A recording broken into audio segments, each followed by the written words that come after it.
Hello friends, welcome to my channel.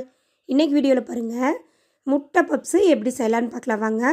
ரொம்ப சூப்பராக bakery ஸ்டைலில் கிடைக்கிற மாதிரியே வீட்டில் வந்து ஈஸியாக எப்படி செய்கிறதுன்னு பார்ப்போம் வாங்க. நம்ம சேனலுக்கு நீங்கள் புதுசாக இருந்தீங்கன்னா மறக்காமல் சப்ஸ்கிரைப் பண்ணிவிட்டு கூடவே பெல் சிம்பிளே கிளிக் பண்ணிடுங்க. வாங்க வீடியோக்குள்ளே போகலாம். ஒரு பவுல் எடுத்துக்கலாங்க. அதில் 1 கப் அளவுக்கு மைதா மாவு எடுத்துக்கிறேன். 1/2 கப்பு போல் கோதுமை மாவு, தேவையான அளவுக்கு உப்பு, ஒரு 3/4 டீஸ்பூன் உப்பு, ஒரு 2 ஸ்பூன் அளவுக்கு எண்ணெய் கொஞ்சம் சேர்த்துட்டு முதல்ல கலந்து விட்டுறலாங்க. நீங்கள் முழுவதுமே 1/2 கப் மைதா கூட சேர்த்துக்கலாம், இல்லை 1/2 கப் கோதுமை மாவு கூட சேர்த்துக்கலாம். நல்லா இந்த ஆயிலே வந்து இந்த மாவு நல்லா மிக்ஸ் ஆகி வரணும்.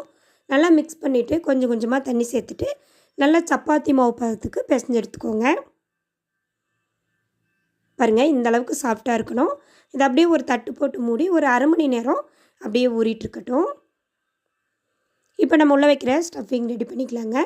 ஒரு கடாய் எடுத்துக்கலாம். ஒரு 2 டேபிள் ஸ்பூன் ஆயில், பொடியாக நறுக்கின இஞ்சி, கருவேப்பிலை, ஒரு பெரிய வெங்காயத்தை இது போல் நீளமாக ஸ்லைஸாக கட் பண்ணியிருக்கிறேன், அதை சேர்த்துக்கோங்க.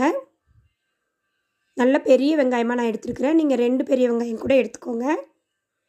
இப்போ காரத்துக்கு வந்து ஒரு 3 பச்சை மிளகா, அதையும் பொடிசாக நறுக்கி சேர்த்துக்கலாங்க. சேர்த்து நல்லா வதக்கி விட்டுடலாம். வெங்காயம் வந்து கண்ணாடி பதத்துக்கு வதங்கி வந்தால் போதும். பாருங்கள், நல்லா வதங்கி வந்துடுச்சு. இந்த ஸ்டேஜில் 1/4 டீஸ்பூன் மஞ்சள் தூள், 1/2 டீஸ்பூன் தனி மிளகாய் தூள், 1/2 டீஸ்பூன் கரம் மசாலா சேர்த்துக்கோங்க. சேர்த்துட்டு இந்த மசாலாலேயே வெங்காயம் பச்சை மிளகாயெல்லாம் நல்லா வதங்கி வரணும்.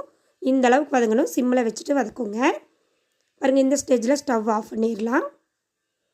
இப்போ நம்ம ஏற்கனவே ரெடி பண்ணி வச்சுருக்கிற மாவு எடுத்து ஒரு முறை நல்லா பிசைஞ்சிக்கலாங்க. பிசைஞ்சிட்டு சின்ன சின்ன உருண்டையை எடுத்து நம்ம தேய்ச்சிக்கலாம்.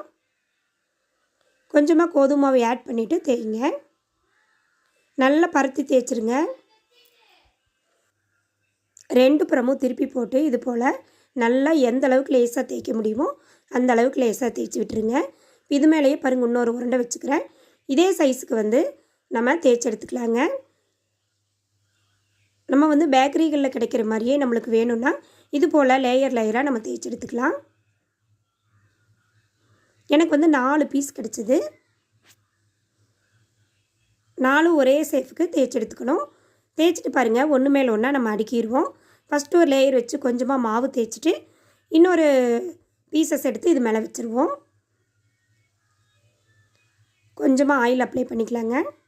இது மேலே இன்னொரு பீசஸ் வச்சிடலாம். இதே போல் 4 பீசஸ்லேயும் லேசாக ஆயில் அப்ளை பண்ணிவிட்டு இது போல் நம்ம வச்சிடலாங்க. பாருங்கள், 4 பீசஸுமே இப்போ வச்சாச்சு. இப்போ சப்பாத்தி கட்டை வச்சு கொஞ்சமாக மாவு தேய்ச்சிட்டு இதையும் ஒருக்கா நல்லா பரத்தி விட்டுருவோம். அவ்வளோதாங்க, நம்ம மேலே வைக்கிற லேயர் வந்து நம்மளுக்கு ரெடி ஆயிடுச்சு. இப்போ நம்ம ஒரு கட்டர் அல்லது ஒரு கத்தி வச்சுட்டு இது 4 பீசஸாக நம்ம எடுத்துருவோம். பாருங்கள், ஈவனாக கட் பண்ணிக்கோங்க.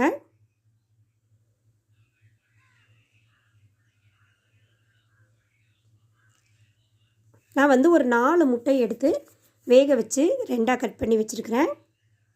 இப்போ நம்மளுக்கு 4 லேயர் வந்து கிடச்சிருச்சு. இப்போ நம்ம இதுக்குள்ளே ஸ்டஃபிங் ரெடி பண்ணிக்கலாம்.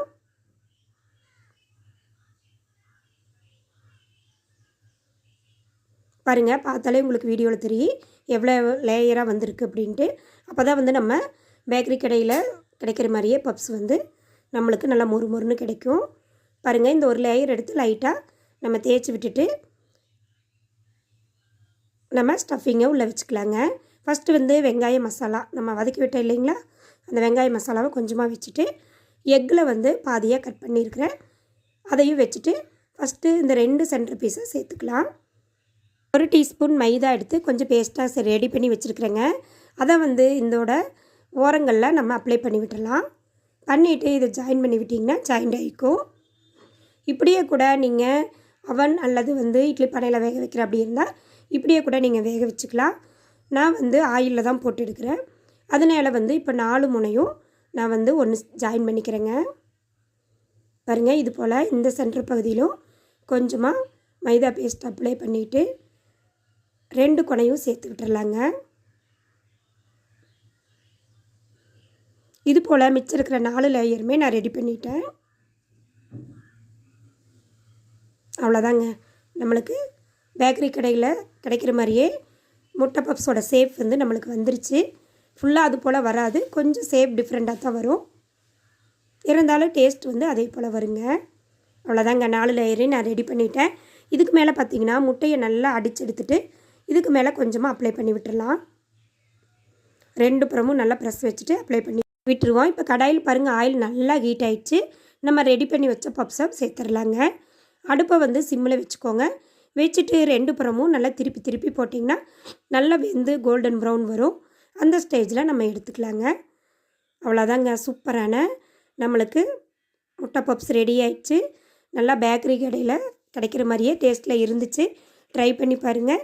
இந்த வீடியோ பிடிச்சிருந்தா சேனலை மறக்காமல் சப்ஸ்கிரைப் பண்ணிடுங்க. லைக் பண்ணுங்கள், ஷேர் பண்ணுங்கள், கமெண்ட் பண்ணுங்கள்.